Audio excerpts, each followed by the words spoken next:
The Israeli-Palestinian conflict has been escalating at the weekend, causing significant casualties on both sides.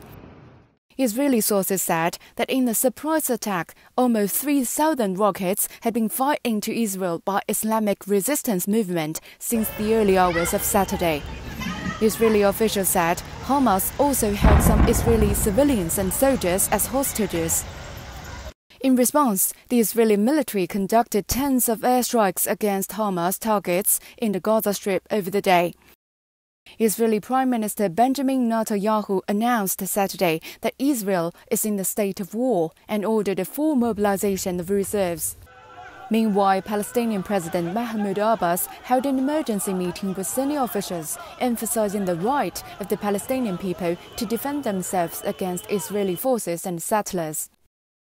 On Saturday, Arab League Secretary-General Ahmed Abu Gheit slammed Israel's violent policies against the Palestinians as a time bomb, calling for an immediate ceasefire in the Gaza Strip.